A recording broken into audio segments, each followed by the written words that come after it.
Hello students and welcome to Best Learning Classes. Today we are going to discuss the questions of the chapter number 2 of your accountancy book.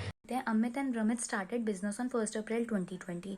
तो इस बार थोड़ी सी आसानी हुई है। Opening capital हमें अमित और ब्रमित दोनों का गिवन है, बट क्या हुआ कि 1 अक्टूबर 2020 पे दोनों ने डिसाइड किया कि उनकी कैपिटल ना 12 लाख ईच होनी चाहिए। अच्छा जी, नेसेसरी एडजस्टमेंट्स उन्होंने करी। क्या किया देखिए, जैसे उसकी 15 लाख थी अमित की, तो उसने क्या किया होगा 3 लाख कम कर ली होगी, और ब्रमित ने 3 लाख अपनी बढ़ा ली होगी, दोनों की 12-12 लाख हो गई होगी। और जो नेसेसरी एडजस्टमेंट्स है उन्होंने कैसे करी, चेक के थ्रू नया पैसा डाला या फिर चेक के थ्रू विड्रॉ कर लिया। ठीक है, इंटरेस्ट ऑन कैपिटल इसमें भी 8% पर एनम के हिसाब से है, हमें इंटरेस्ट ऑन कैपिटल ही निकालना है। चलिए फिर इंटरेस्ट ऑन कैपिटल कैलकुलेट करते हैं। तो हमें क्या करना है, सबसे पहले interest on capital 8% per annum के हिसाब से लग रहा है, और एक हमेशा हमें पता है कि ओपनिंग कैपिटल पे ही लगेगा, और ये तो भाई फुल ईयर के लिए लगेगा। बाकी जो चीज़ उन्होंने डिसाइड करी है वो अक्टूबर में जाके की है, तब तक बाकी का ओपनिंग तो फुल ही रहा ना। तो 15 लाख का अमित की थी, तो उसका आपने 8% निकालना है, तो वो आ जाएगा 1,20,000 का। सेम वे में 9 लाख की ब्रमित की थी, उसका भी आप 8% निकालेंगे ना, तो आपके पास 72,000 आ जाएगा। ठीक है, अब हम इसमें क्या करेंगे, देखिए मैंने क्या बताया, उसकी 9 लाख की थी, तो अगर दोनों ने यही डिसाइड किया था कि दोनों की 12 लाख हो जाए, इट मीन्स उसने 3 लाख की बढ़ाई होगी, इसने कम की होगी, तो इसका एडिशनल कैपिटल हुआ होगा। तो अब क्या होगा, इंटरेस्ट लगेगा ऑन एडिशनल कैपिटल, जो भी एडिशनल कैपिटल है उस पे इंटरेस्ट लगेगा। तो interest on additional capital, but वो 6 मंथ्स का लगेगा, तो कि अभी अक्टूबर में जाके किया है, तो अक्टूबर से मार्च तक 6 ही मंथ्स होते हैं। तो इसने तो कुछ नहीं किया एडिशन, इसने किया है 3 लाख का, और रहेगा तो 8% ही। और इस बार स्टूडेंट 6/12, तो कि 6 मंथ्स के हिसाब से हुआ है, तो आप 6/12 लेके करेंगे। राइट, अब आप इसको सॉल्व करेंगे तो आपके पास 12,000 का अमाउंट आ जाएगा। इसके बाद क्या हुआ, अब हम इसमें से क्या करेंगे, लेस करेंगे इंटरेस्ट जो कि विड्रॉल पे है। तो इंटरेस्ट ऑन विड्रॉल जो उसने निकलवा लिया, तो कि उसने 3 लाख निकलवाए, तभी तो 12 लाख हो गया ना। तो इसने कैपिटल का विड्रॉ करा, और ये भी 6 मंथ्स के हिसाब से, तो कि इसने भी अक्टूबर में ही किया है। तो देखिए अमाउंट तो सेम ही रहा, 3 लाख का ही किया गया होगा 8%, और वो भी 6 मंथ्स के ही हिसाब से। तो इसको सॉल्व करके आप इसका अमाउंट निकालेंगे, तो भी सेम ही अमाउंट आएगा हमारे पास 12,000 का, तो ये लेस होने वाला अमाउंट आया है। तो बस यहाँ से अब आपके पास टोटल इंटरेस्ट ऑन कैपिटल जो है वो निकल के आ गया, और कौन से ईयर एंडेड के लिए, 31 मार्च 2021। तो वो अमाउंट अब आप दोनों साइड लिख दीजिए, इसका आएगा 1,08,000 का, और इसका आएगा 84,000 का। तो देखिए क्या है, मोली एंड भोली contributed ₹20,000 and 10,000 respectively towards capital. मतलब कि मोली की कैपिटल कितनी है 20,000 की, और भोली की है 10,000 की। उन्होंने क्या किया कि इंटरेस्ट ऑन कैपिटल भाई 6% के हिसाब से लगेगा, और जो उनका रिस्पेक्टिव शेयर है प्रॉफिट में वो 2:3 का है, और जो नेट प्रॉफिट है वो 1,500 का है ईयर का। ठीक है, सब कुछ बता दिया। अच्छा, अब आपको ना डिस्ट्रीब्यूशन, तो वैसे तो बड़ा सिंपल क्वेश्चन लग रहा था अभी तक, बट आगे उन्होंने क्या बताया कि आपको ना प्रॉफिट का डिस्ट्रीब्यूशन करना है, बट कब करना है, जब कोई भी एग्रीमेंट ना हो except for interest on capital, और जब एग्रीमेंट हो कि इंटरेस्ट ऑन कैपिटल एक चार्ज है। तो देखिए फर्स्ट पार्ट में लिखा था when there is no agreement except for interest on capital. इसका क्या मतलब है, इसका मतलब ये है कि वैसे तो कोई भी एग्रीमेंट नहीं है, एक्सेप्ट का मतलब होता है कि इसको छोड़ के, इंटरेस्ट ऑन कैपिटल को छोड़ के, मतलब इंटरेस्ट ऑन कैपिटल से रिलेटेड एग्रीमेंट है कि वो 6% पर एनम के हिसाब से आपको चार्ज करना है। और सेकेंड पार्ट में क्या बोला था कि एग्रीमेंट है भाई कि इंटरेस्ट ऑन कैपिटल एक चार्ज है। भाई चार्ज क्या होता है, चार्ज का मतलब होता है कि उस चीज को आपको चार्ज करना है, बेशक आपको प्रॉफिट हो रहा हो या लॉस हो रहा हो। तो दोनों सिचुएशन समझ आ गई, अब करते हैं।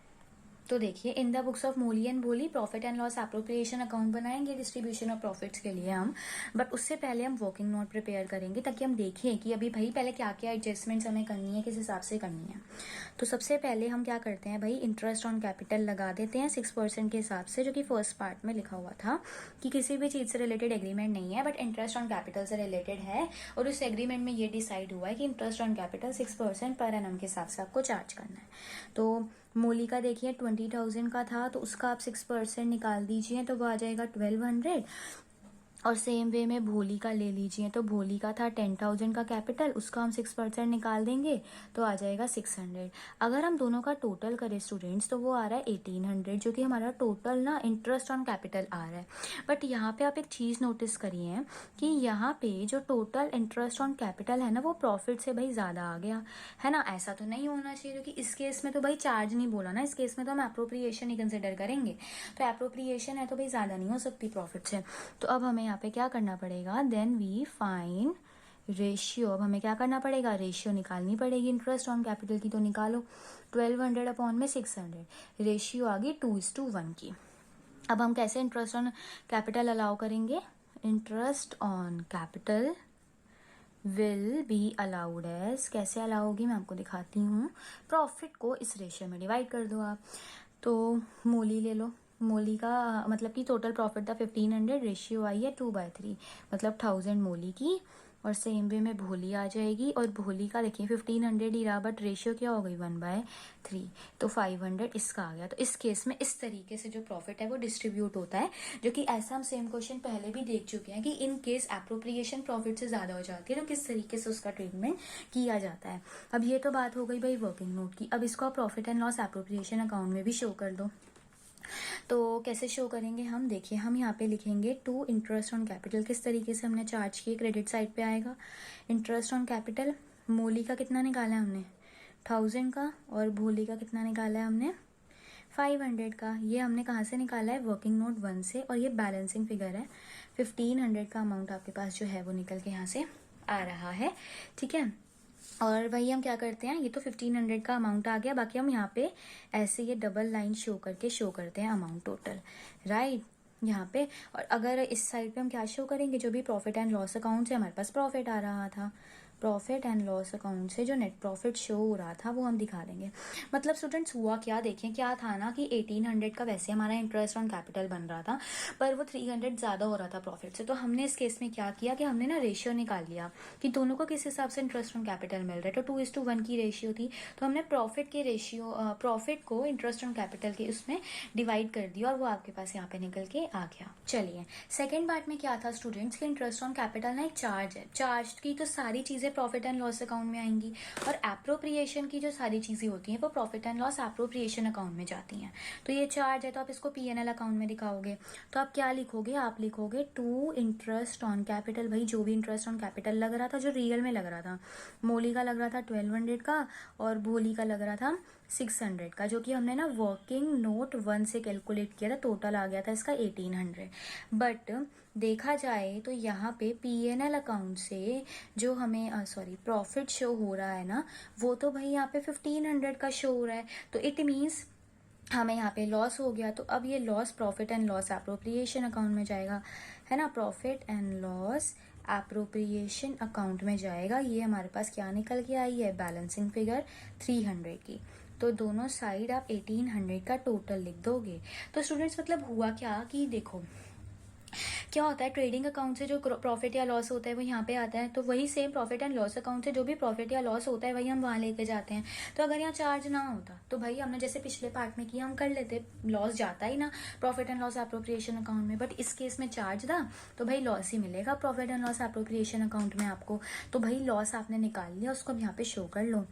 तो यहाँ पे हम लॉस ट्रांसफर करेंगे, पहले डेबिट साइड पे लिखिए बाय P&L अकाउंट, हमारे पास यहाँ पे नेट लॉस हुआ है, ठीक है, जो कि हमने वर्किंग नोट आप इसको लिख सकते हैं कि हमने क्या कर लिया, वर्किंग नोट 2 बना लिया, ठीक है ना। तो यहाँ से आपके पास क्या हुआ, 300 का लॉस आ रहा है, और हम यहाँ पे क्या करेंगे, by loss transferred to partners capital account, Molly भी निकाल लीजिए, राइट। तो मोली का देखिए अगर आप 300 का करेंगे, आपके पास आपको रेशियो गिवन है 2:3 की, तो उससे आप निकालेंगे तो इसका आ जाएगा 120 का, और भोली का आ जाएगा 180 का लॉस। 2:3 की इनकी रेशियो थी, टोटल तो यहाँ पे भी 300 ही रहा, और फिर दोनों साइड यहाँ पे आप 300 का जो टोटल है वो शो कर देंगे। तो पहले हमें बस एक चीज एक्स्ट्रा करनी पड़ी, यहाँ पे P&L अकाउंट बनाना पड़ा, और उसके बाद हमने यहाँ पे profit and loss appropriation account prepare कर लिया। Now what is remuneration? Remuneration means salary और कमीशन जो हम पार्टनर्स को देते हैं। रेम्यूनरेशन एक नेम दे दिया गया है, जो भी सैलरी दी जाती है पार्टनर्स को या कमीशन दिया जाता है उसे रेम्यूनरेशन कहा जाता है। अब बात आती है कि ये एप्रोप्रिएशन होता है या फिर चार्ज होता है प्रॉफिट का। तो ये एप्रोप्रिएशन ऑफ प्रॉफिट होता है। इसका मतलब ये है कि जितना कंपनी में उस टाइम पे प्रॉफिट अवेलेबल होगा, अगर प्रॉफिट अवेलेबल है, सफिशिएंट प्रॉफिट अवेलेबल है, तो आप सिंपल सी बात है जितना रेम्यूनरेशन उतना पार्टनर्स को दे दोगे। बट अगर प्रॉफिट कम रह गया और सैलरी ज़्यादा है तो हम पूरा नहीं देते हैं, फिर हमें वही रेशियो निकालना पड़ता है एप्रोप्रिएशन का, फिर हम देते हैं। और अगर लॉस होता है तो हम रेम्यूनरेशन देते ही नहीं है, क्योंकि ये एप्रोप्रिएशन है प्रॉफिट का, तो ये दिया नहीं जाएगा अगर कंपनी में लॉस हो रहा है तो। अब आगे क्या लिखा हुआ है? Commission under 2 method is computed as follows. तो कमीशन 2 मेथड के हिसाब से निकाला जाता है। किस किस तरीके से निकाला जाता है? सबसे पहले परसेंटेज ऑफ नेट और distributable profit before charging commission. अब कमीशन चार्ज करने से पहले कितना नेट प्रॉफिट अवेलेबल था वो हमें इसकी परसेंटेज निकालनी पड़ती है। तो क्या होता है कि जो परसेंटेज निकालने के लिए बिफोर कमीशन की, सबसे पहले तो नेट प्रॉफिट बिफोर कमीशन वो भी अवेलेबल होना चाहिए। फिर जो भी आपको रेट जो भी क्वेश्चन में गिवन होगी और डिवाइड में 100 चला जाता है। ठीक है, ये तो पता ही है कि क्या होना चाहिए, एक तो नेट प्रॉफिट बिफोर कमीशन होना चाहिए, rate of commission divide by 100। अब एक तो बिफोर आपके पास आ गया net profit before charging commission, और एक आता है net profit after charging commission. उस केस में क्या होता है, जो भी नेट प्रॉफिट है आपके पास बिफोर कमीशन वही लेंगे, उसमें रेट ले लेंगे और यहाँ पे 100 प्लस रेट ऑफ कमीशन चला जाता है। फॉर एग्जांपल अगर रेट 10 है तो आप क्या करते हैं, यहाँ पे जाके 100 प्लस 10 कर देते हैं, तो डिवाइड में 110 हो जाता है। तो क्या डिफरेंस आया, यहाँ पे तो सिंपल रेट अपॉन में 100 करा, बट यहाँ रेट अपॉन में 100 प्लस रेट किया जाता है। तो ये दो फॉर्मूले हैं, दो अलग अलग सिचुएशंस के। तो याद रखना है कि अगर आपसे बिफोर चार्जिंग कमीशन पूछा हुआ है तो ये वाला फॉर्मूला लगेगा, और अगर net profit after charging commission की परसेंटेज पूछी हुई है तो ये वाला फॉर्मूला लगता है। अब अकाउंटिंग ट्रीटमेंट मतलब कि जर्नल एंट्रीज क्या होती हैं तो वो देख लेते हैं। तो सबसे पहले on allowing remuneration to partner, जब रेम्यूनरेशन दी जा रही होती है, एक चीज़ देखिए, जब रेम्यूनरेशन दी जा रही है तो पार्टनर्स के अकाउंट में पैसा जा रहा होता है। तो जब अकाउंट का जो है वो लाइबिलिटी होती है और अगर वहाँ पे पैसा आ रहा है, वो बढ़ रहा है, तो वो क्रेडिट होगा। तो पार्टनर्स का अकाउंट क्रेडिट हो गया। किस चीज़ से क्रेडिट हुआ? उनके अकाउंट में सैलरी या फिर कमीशन आई है, तो सैलरी या कमीशन से पार्टनर का अकाउंट क्रेडिट हो गया, पहली जर्नल एंट्री। दूसरा, अब ये तो रेम्यूनरेशन आपने अलाउ कर दी, अब हम उसको क्लोज कर रहे हैं रेम्यूनरेशन अकाउंट को। तो उस केस में क्या होता है कि profit and loss appropriation account में पार्टनर की सैलरी या कमीशन डाल दिया जाता है। क्योंकि हमने profit and loss appropriation account के फॉर्मेट में भी देखा था कि सैलरी और कमीशन उसका डेबिट साइड पे जाती है। तो profit and loss appropriation account debit हो रहा होता है। किस चीज से डेबिट हो रहा होता है? पार्टनर की सैलरी या फिर कमीशन के अमाउंट से। अच्छा, अब कहाँ पे करंट अकाउंट यूज होगा और कहाँ पे कैपिटल अकाउंट यूज होगा, ये हम ऑलरेडी डिस्कस कर ही चुके हैं कि करंट अकाउंट फिक्स्ड कैपिटल, अगर fix capital account method use हो रहा है तो आप करंट अकाउंट लिखेंगे, और अगर fluctuating capital account method use हो रहा है तो हम कैपिटल अकाउंट लिख के वहाँ पे शो करेंगे। मतलब दोनों चीजें नहीं लिखते। करंट अकाउंट अगर बता रखा है क्वेश्चन में कि फिक्स्ड है, और अगर फ्लक्चुएटिंग बोल रखा है तो कैपिटल अकाउंट, और अगर कुछ भी नहीं लिखा होता तो हम फ्लक्चुएटिंग ही लेके चलते हैं। चलिए, सैलरी और कमीशन टू पार्टनर से रिलेटेड क्वेश्चंस डिस्कस करते हैं। Question number 31, Shiv, Mohan and Gopal are partner sharing profits and losses in the ratio of 2:2:1। मतलब 3 पार्टनर्स और रेशियो है 2:2:1। Shiv is entitled to a commission on 10% of the net profit. तो शिव को commission मिला है नेट प्रॉफिट के 10% पे, और नेट प्रॉफिट भी आपको बता दिया है। तो सिंपल सा हमें कमीशन निकालना है तो निकाल देते हैं। देखिए, amount of commission payable to Shiv, तो सिंपल सा हमें बोला था कि 10% ऑन द नेट प्रॉफिट। तो नेट प्रॉफिट है 1,10,000 का, तो उसका 10% निकाल दो। इतना ही कमीशन जो है वो शिव को दिया गया है, तो 11,000 आ जाएगा। Now 32 question, Abha, Bobby and Vineet are partner sharing profits and losses equally. मतलब तीनों की प्रॉफिट शेयरिंग रेशियो क्या हो गई? 1:1:1। As per partnership deed, Vineet is entitled to a commission on 10% on the net profit after charging such commission. मतलब कि विनीत को commission तो मिलेगा 10% का ही, बट और सेम चीज रही अभी तक तो कि on the net profit, but यहाँ आफ्टर चार्जिंग सच कमीशन है और बिफोर चार्जिंग आपको गिवन है, तो कुछ नहीं है, डिफरेंस कुछ नहीं आया, सिर्फ वो आफ्टर चार्जिंग वाला फॉर्मूला यहाँ लग जाएगा। तो देखिए amount of commission payable to Vineet की बात हो रही है, तो सबसे पहले तो उसमें भी फॉर्मूले में यही था कि जो net profit before charging commission है वो लिखो, मल्टीप्लाई में आपको जो रेट गिवन है वो लिखो और डिवाइड में 100 प्लस रेट लिख दो। तो बस ये सब फॉर्मूला आप लगा दीजिए, तो ये आपके पास निकल के आ जाएगा 10/110 और इसको सॉल्व करके हमारे पास 20,000 जो है वो निकल के आ जाएगा amount of commission payable to Vineet. Now 33 question. A, B, C, D are partners in a firm sharing profits in the ratio of 4:3:2:1. ठीक है, चार पार्टनर है, चारों की प्रॉफिट शेयरिंग रेशियो है। नेट प्रॉफिट बता रखा है 1,80,000 का, ईयर एंडिंग है 31 मार्च 2021। पार्टनरशिप डीड के हिसाब से उन पे कमीशन चार्ज होना 20% का, बट आफ्टर चार्जिंग कमीशन, और वो शेयर करेंगे उसको 2:3 के रेशियो में। और हमें एप्रोप्रिएशन ऑफ प्रॉफिट मतलब प्रॉफिट किस तरीके से डिस्ट्रीब्यूट होगा पार्टनर्स में ये भी दिखाना है। तो देखिए सबसे पहले हम क्या करते हैं, यहाँ पे ये निकाल लेते हैं कि कितना कमीशन आ रहा है जो कि उनको हम लोगों को देना है, ठीक है ना। तो सबसे पहले तो वही कैलकुलेट कर लेते हैं। तो कमीशन की जो बात हो रही है वो हमें बोल रखा है कि उनको ना 20% चार्ज करना है नेट प्रॉफिट पे आफ्टर चार्जिंग सच कमीशन, ठीक है। तो सिंपल सी बात है, अगर आफ्टर चार्जिंग करना है तो आप लिखिए 1,80,000, 20% बोला है अपॉन में 100 प्लस रेट कर दीजिए, क्योंकि आफ्टर चार्जिंग कमीशन की बात हो रही है। अब इसे सॉल्व कर लेंगे तो आपके पास 30,000 की वैल्यू आ जाएगी। तो ये तो कमीशन आ गया जो कि आफ्टर चार्जिंग करना है हमें। बट स्टूडेंट्स यहाँ पे उन्होंने हमें बोल रखा था, एक सेकेंड, यहाँ पे उन्होंने हमें बोल रखा था कि वो लोग जो ये कमीशन शेयर करेंगे ना वो 2:3 के रेशियो में करेंगे। मतलब कि जो ये डिस्ट्रीब्यूट होगा बिटवीन पार्टनर्स वो तो भाई उन्होंने हमें बोल रखा है 2:3 के रेशियो में। तो कुछ नहीं करेंगे आप, सिर्फ ये जो 30,000 आया है, ठीक है, तो ए का क्या है 2 बाय इनको टोटल कर लीजिए 3, 4, 5, 6, 7, 8, 9, 10, मतलब 2/10 इसका जो है वो ए के पास चला जाएगा। ऐसे बी का निकाल लीजिए 30,000 का 3/10, तो ये आ रहा है 9,000। ऐसे सी का निकाल लीजिए 30,000 का 2/10, तो ये आ रहा है 6,000। ऐसे डी का निकाल लीजिए 30,000 का 3/10, ये आ रहा है 9,000। मतलब कमीशन तो उन्होंने हमसे एक ही बार निकलवाया, बट उसी कमीशन को जो निकाला है आपने वो इस रेशियो में वो शेयर करेंगे। तो ए को 6,000, बी को 9,000, सी को 6,000 और डी को 9,000 मिलेगा। अब बात आती है डिस्ट्रीब्यूटेबल प्रॉफिट निकालने की। तो डिस्ट्रीब्यूटेबल प्रॉफिट निकालते हैं। डिस्ट्रीब्यूटेबल प्रॉफिट तो कुछ नहीं करना, सिंपल, हमारे पास 1,80,000 का तो प्रॉफिट था, उसमें से 30,000 का भाई कमीशन निकल गया। आप सीधा लिख लीजिए ना जितना टोटल निकला है कमीशन, तो वो कितना निकला है 30,000 का, तो कितना बच गया 1,50,000 का प्रॉफिट बच गया जो अब डिस्ट्रीब्यूट होना है। और प्रॉफिट शेयरिंग रेशियो भी हमें क्वेश्चन में गिवन थी, प्रॉफिट शेयरिंग रेशियो जो कि 4:3:2:1 गिवन थी। तो ए का निकाल लो, तो 1,50,000 और जो इसका ये रेशियो है ये लिख दीजिए 4/10, आ जाएगा आपके पास 60,000।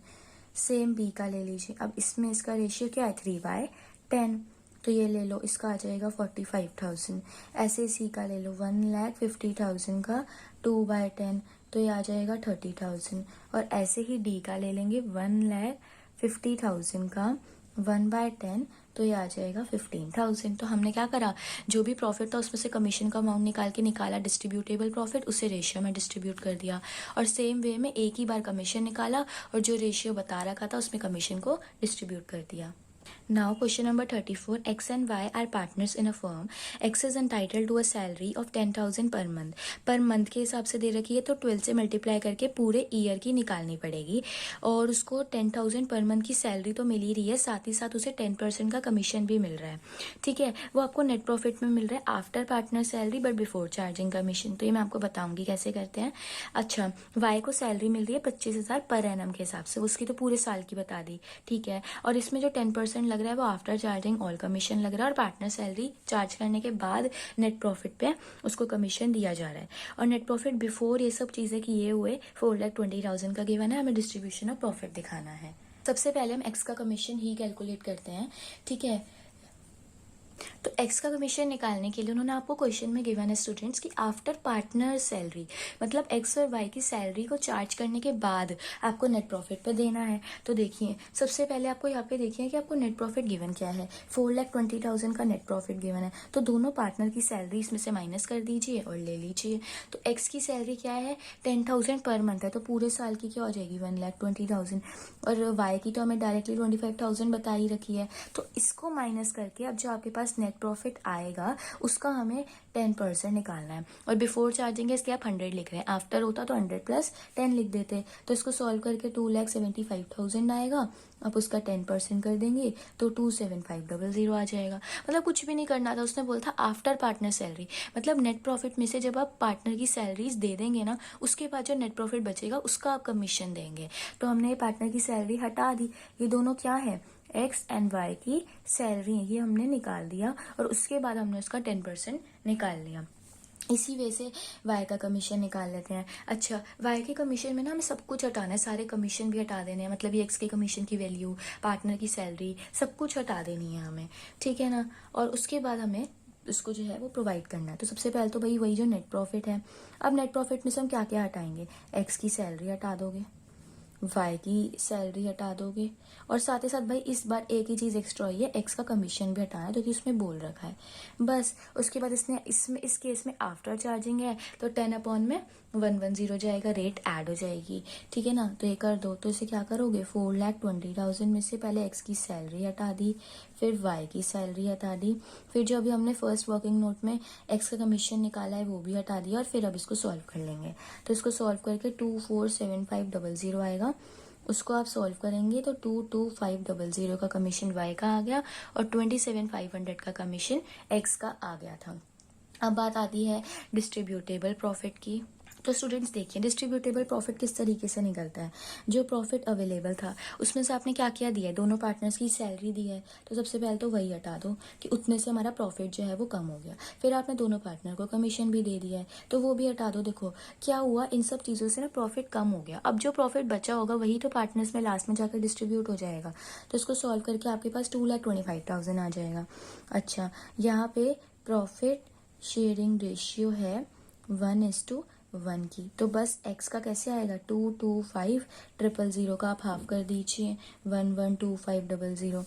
सेम वे में y का ले लीजिए, 225,000, इसका भी हाफ कर दीजिए, 1,125,000 ले लीजिए। मतलब क्या किया, जैसे हम profit and loss appropriation account में आपको अभी प्रिपेयर करके दिखाती हूँ, उसमें भी हम यही करते हैं कि जो भी दोनों पार्टनर की सैलरी और जो भी कमीशन है उसका अमाउंट आपने लेस किया, और फिर जो आपके पास अमाउंट बचा उसको आपने पार्टनर्स की प्रॉफिट शेयरिंग रेशियो में डिस्ट्रीब्यूट कर दिया। चलिए मैं आपको एक बार profit and loss appropriation account prepare भी करके दिखा देती हूँ। सबसे पहले हम यहाँ पे बाय P&L अकाउंट करके जो नेट प्रॉफिट है उसे शो कर देते हैं, तो वो है 4,20,000 का, ठीक है। फिर जो जो चीज़ें आप देते गए हो, सबसे पहले आपने एक्स की सैलरी दी है जो कि 10,000 पर मंथ थी, तो उसको 12 से मल्टीप्लाई करके पूरे साल की निकाल ली। फिर हमने वाई की सैलरी दी है जो कि डायरेक्टली हमें पर एनम के हिसाब से 25,000 की गिवन थी। फिर हमने एक्स का कमीशन निकाला था, तो कमीशन भी हमने निकाला था वर्किंग नोट 1 से, जो 27,500 का आया था। और फिर हमने क्या करा था, हमने वाई को भी हमने कमीशन दिया और ये हमने वर्किंग नोट 2 से इसकी वैल्यू निकाली, 22,500 का कमीशन वाई को दे दिया था। फिर हमने क्या किया, सिंपली प्रॉफिट जो है वो ट्रांसफ़र कर दिया पार्टनर्स में, to profit transfer to partners. अब देखिए इस केस में भी डिस्ट्रीब्यूटेबल प्रॉफिट निकालने के लिए क्या करेंगे, 4,20,000 में से ये माइनस करेंगे, ये माइनस करेंगे, ये माइनस करेंगे, ये माइनस करेंगे, वही तो मैंने आपको वर्किंग नोट में भी करके दिखाया। तो ये 1,125,000, 1,125,000, जो कि आप कह सकते हैं कि इन दोनों साइड की बैलेंसिंग फिगर, जैसे हम निकालते हैं ना, इस साइड का टोटल करते हैं, इस साइड के टोटल में से माइनस कर देते हैं, तो या तो आप इसको बैलेंसिंग फिगर का नाम दे सकते हैं, या फिर आप बोल सकते हैं कि हमने वर्किंग नोट 3 में भी करके दिखाया है। और इन दोनों का टोटल है 2,25,000 का। अब दोनों साइड टोटल लिख दीजिए, 4,20,000 on this side, 4,20,000 on this side. So that's it for this video. अगर आपको ये क्वेश्चन समझ में आए हों, आपको हेल्प मिली हो, तो वीडियो को लाइक करना, शेयर करना, चैनल को सब्सक्राइब करना, and don't forget to press the bell icon.